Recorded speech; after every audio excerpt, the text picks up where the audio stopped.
Hello and welcome to Deck Builders Buffalo, where we talk all things outdoor living. Today we are tackling one of the biggest questions homeowners bring to us. Should you build your new deck with wood or with composite decking in a Buffalo climate? Let's start with wood. Most often around here that means pressure-treated lumber, and sometimes cedar.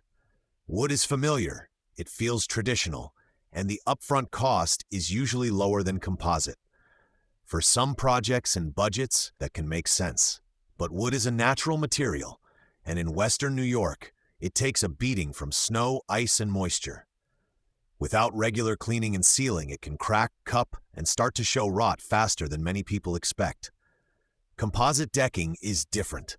It uses a blend of materials to create boards that are more stable and more resistant to rot and insect damage. You do not stain or seal it the way you do wood. Instead, normal care is usually washing it a few times a year. That does not mean it is indestructible, but it does mean the day-to-day upkeep looks very different from traditional lumber. Cost is an important part of this choice. Wood often wins on day one price, but you should also think about what it costs in time and money to keep it sealed and in good shape over the life of the deck. Composite decking from brands like Trex costs more to install, but is designed to hold its shape and appearance over many seasons, especially when the framing underneath is built correctly.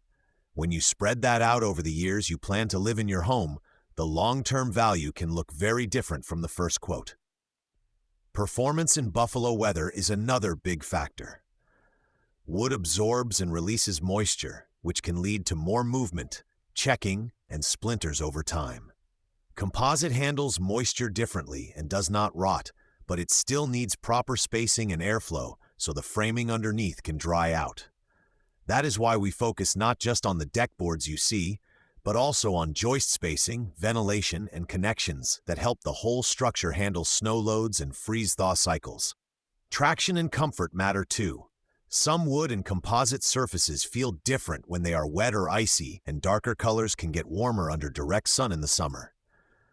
We encourage homeowners to look at real samples, walk on them if possible, and think about who is going to use the deck: kids, older family members, pets, and guests. The goal is a surface that feels solid and predictable, not just good in photos. This material decision also affects the rest of your outdoor plan. If you are tying your deck into a patio, a pergola, a sunroom, or even an outdoor kitchen, the look and performance of the decking should coordinate with stone, concrete, and railings. Composite often pairs well with low-maintenance railing systems and long-term features, while wood can work nicely when you are aiming for a more classic look and are ready to stay on top of maintenance. If you are weighing wood versus composite for your project, you can reach our team at 716-274-7038 or visit toughdeckbuildersbuffalo.com to learn more about our deck construction services.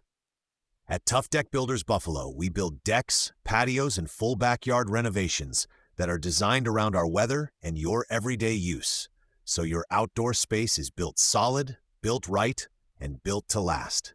Thanks for listening to Deck Builders Buffalo. Take a look at your budget, your appetite for maintenance, and how long you plan to stay in your home. With those answers, the choice between wood and composite will become much clearer.